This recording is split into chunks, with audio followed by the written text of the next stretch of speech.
Happy Thursday, everyone. So this video, I'm going to show you how I do my crease color.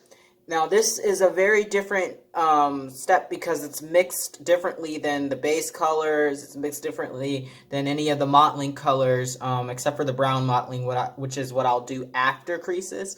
So he's been baked, and so now I'm ready to show you guys how I do the mixture for the crease color because, like I said, it's very different.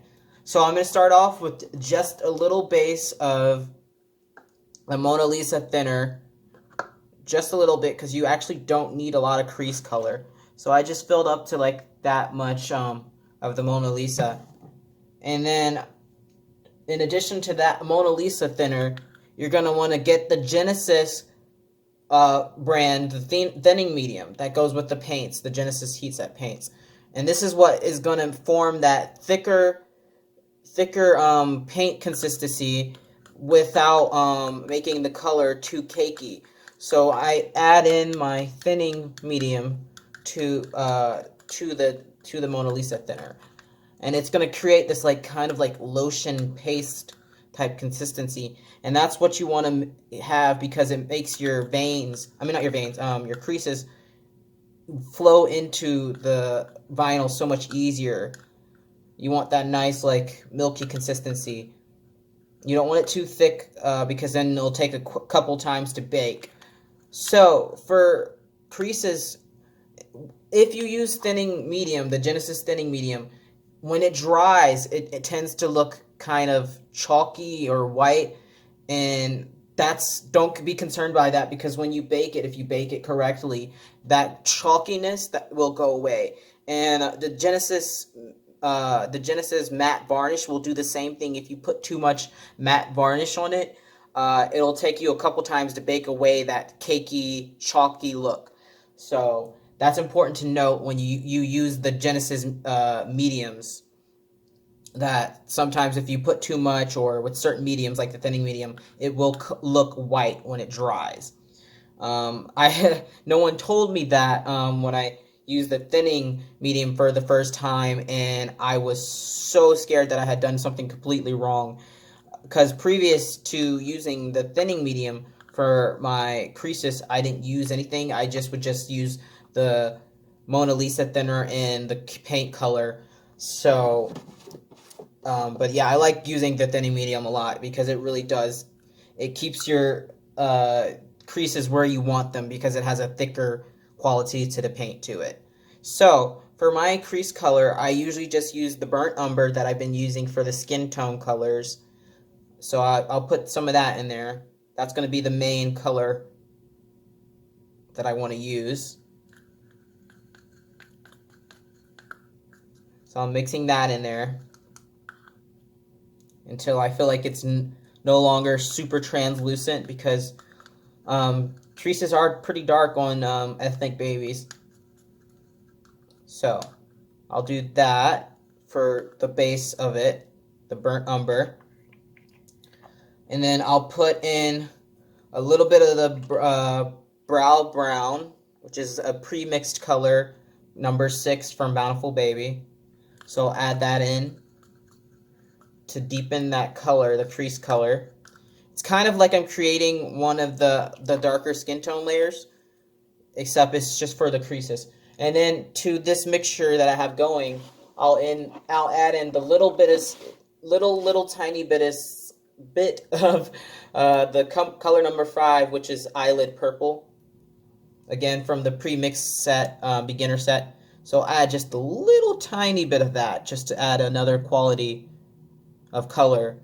You can't really tell in the brush because it's brown, but I put just like I dipped my brush just a little bit into the jar, and I mix that in.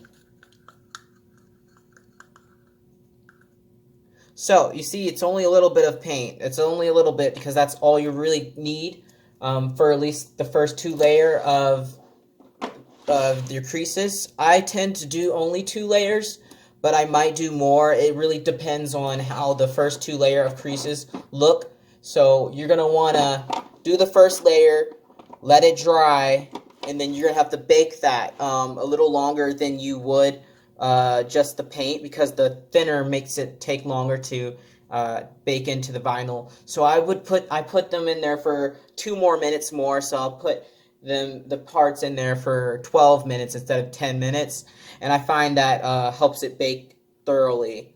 So that's basically how I mix the color for the creases, and then I use, of course, my brush that I use for the veins, that thin brush that I personally made by plucking away all the other hairs, so it's just like 1 to 2 strands of the brush hairs left.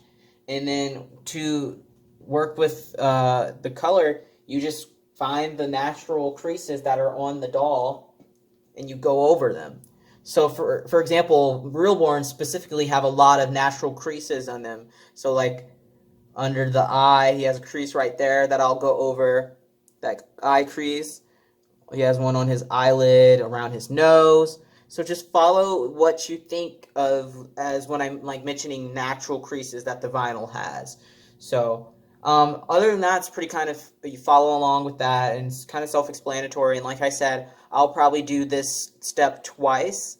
So I'll show you how he looks after the first layer of creases, and then I'll reevaluate if I need to even do a second one. Sometimes I don't need to do a second time if my color is pigmented enough. I might not have to do a second round. So I will come back to you guys after I've decided, and I'll show you guys how he looks. So this is how he looks before creasing. You can tell that his creases are blank. It's super bad lighting, but I still haven't figured out how to get good lighting where you can see what I'm seeing. Which is why, if you go on my Instagram, I am putting pictures of him as I work through the process, so you can actually see better quality images on there of the steps that I've been doing. So if you have Instagram, you can go check that out.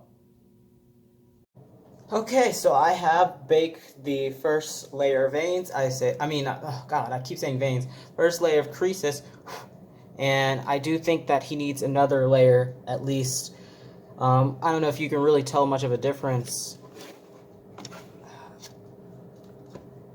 but you can see kind of a little bit of difference when it comes to, especially around the eyes, and the nose is more defined, nostrils. So maybe you can see better on the hands. Yeah, look, you can see on his little fingers where the creases are even better now. So I'll go ahead and do another layer. His legs are baking right now, so if you hear something in the background, it's my oven.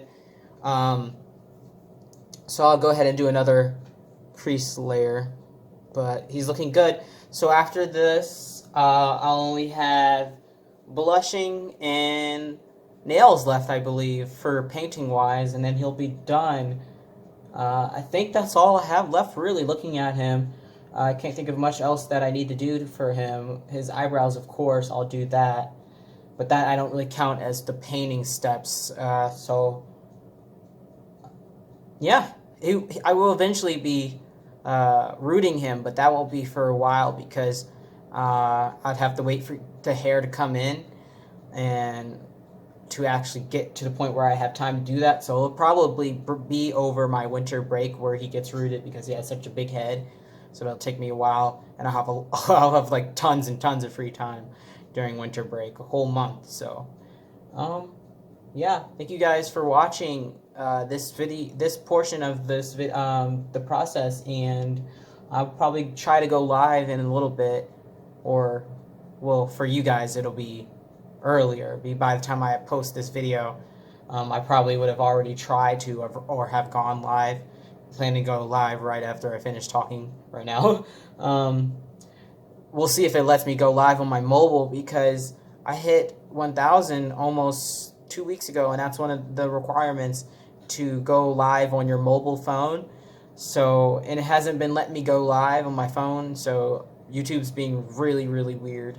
So we'll see about that. Thank you guys so much for watching. I hope you're enjoying this series. If you have any more questions about the creases, let me know in the comments below, and I'll try my best to answer them in a way that makes sense. I'm not really good at explaining everything. Alright, bye.